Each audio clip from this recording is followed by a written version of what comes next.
Hello and welcome to this installment of the Art Stirring Hours event presented by ABAE. My name is Jorah LaFleur. I'm a spoken word poet and I'm very pleased to be working with Art City to bring you this poetry writing adventure.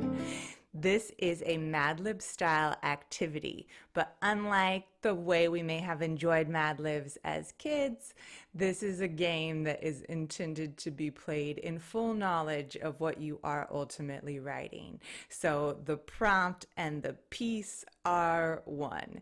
You should have a worksheet as well as this video to play along with. So I might suggest printing it out. You can just fill in the blanks. You're also, of course, welcome to type inside that Word document whatever appeals to you most. This is an opportunity for us to play with the freedom of constraint.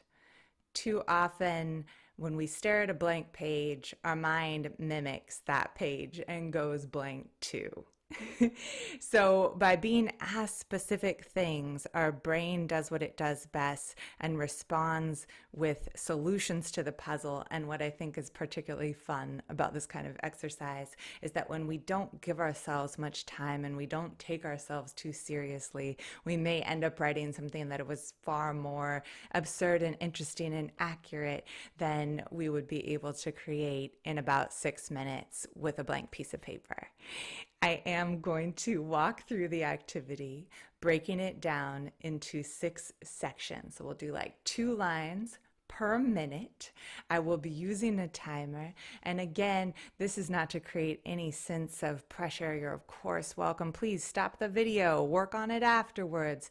I would simply like to offer the opportunity to see how much we can write in such little time, and how that bit of urgency, that bit of setting and having that timer there actually increases our freedom to just see what drops out of our brain onto the page. Let's surprise ourselves.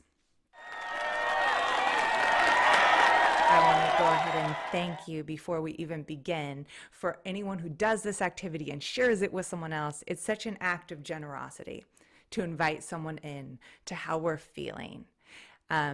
Most prompts in this activity beg a certain amount of specificity. That is one of the things that I think automatically makes our writing as interesting as possible. And it's an odd but true thing I find again and again, that the more individual we are, the more specific we are, that actually the more universal and the more relatable our words become. We invite someone into our experience when we are really detailed about what's going on for us. So most of this is an attempt to do that, as well as just an opportunity to play with sharing some of our local experiences. Local inside whatever room we're in to local inside the place that we share. So let's get into it. Section 1, line 1. 3 literal roles that you play in your life. Job title. Are you a parent? What do you do that you define yourself by? Second line. Metaphorical truths. If you were an animal, what would you be? What musical instrument? What type of clothing? Try to be as specific as possible. So maybe not just a dog, but a 4-year-old golden retriever. Not just jeans, but ripped Levi's.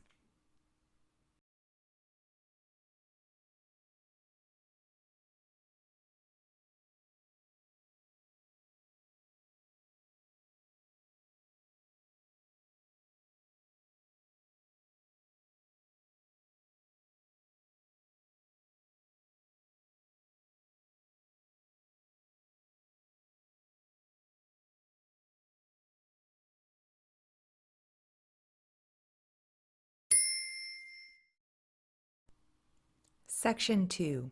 How are you feeling? What's the strongest emotion that's going on for you right now?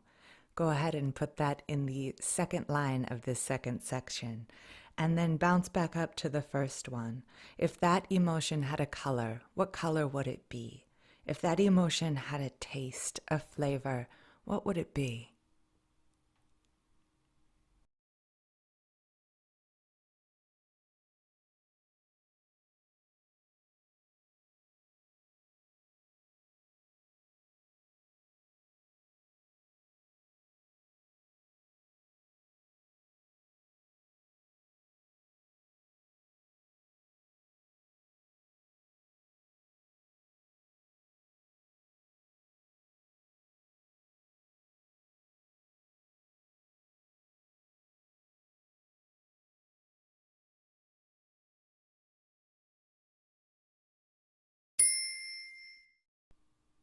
Section 3.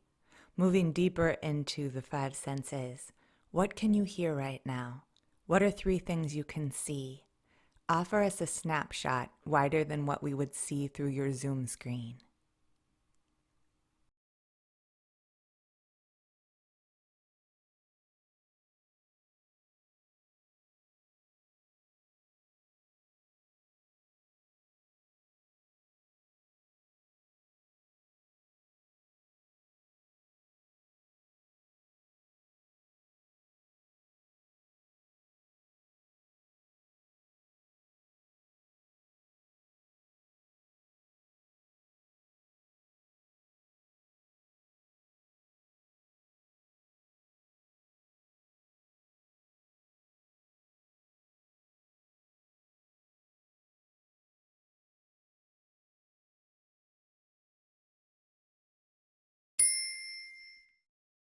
Section 4.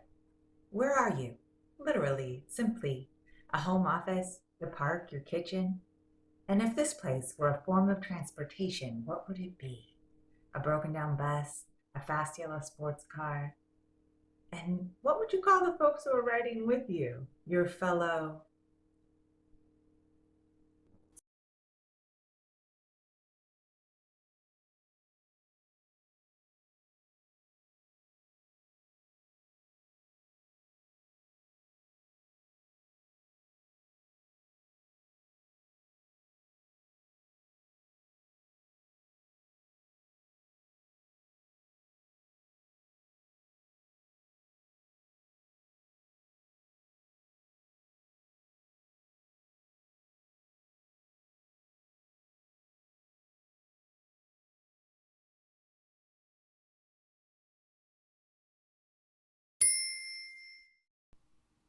Section 5.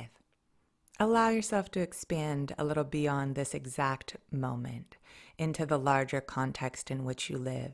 What is a plant or tree that you smell often, that you associate with home?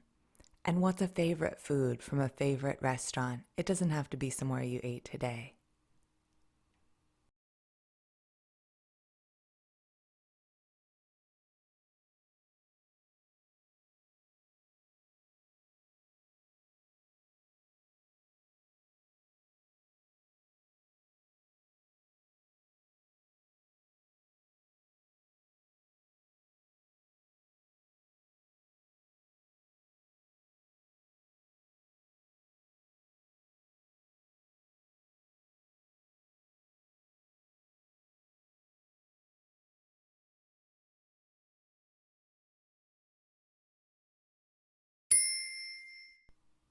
And finally, section 6. A shape that makes you think about the larger context, however large you might want that to be. An adjective that describes size, small to big to everything more interesting in between. And lastly, a noun that describes something local, some feature of nature, city, place.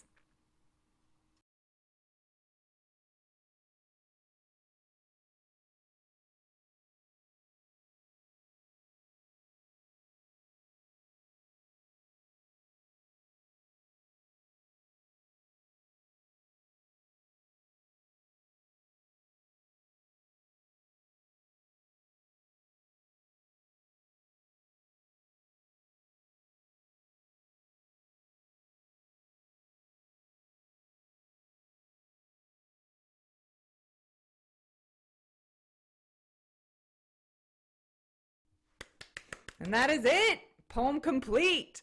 Beautiful. Thank you so much for participating. I would love to hear how some of these came out, hear or read or see on video. Please share them with Art City. Share them with someone in your space, in your family unit, in your office, in whatever way is safe to do so. Thank you for your courage in engaging with your creativity. Even something that may seem silly or prescriptive requires courage, sometimes even more so. So, good on ya. Really hope it was fun. Have a wonderful rest of your day. Thanks for spending this time together. Zooming out. Today, I play my roles. I am poet, teacher, marketing designer. I am a zebra, a melancholy cello singing joyfully. I am professional pajamas. Today I feel chartreuse. My deadline looming anxiety tastes like weak coffee creamed with almond milk that may have already expired. Looking around, I hear the sound of my space heater's hot breath as my eyes spy the whiteboard busy with a rainbow scrawl of to-dos, unopened mail glaring at me accusingly, and the sweetly seductive window showing sunshine I can't currently go out and play in. This home office is a cardboard spaceship with the word rocket misspelled on its side. Zooming out, I think about my community, my fellow astronauts, all of us zooming through space in this place we call home, this place that smells like rain-soaked rose beds and fresh-baked French bread from the Elegant Elephant. Today, I play my roles, pursue my goals, while the whole oblong spiral goes on around me. How marvelous to be so minuscule and the size of the mighty Mackenzie.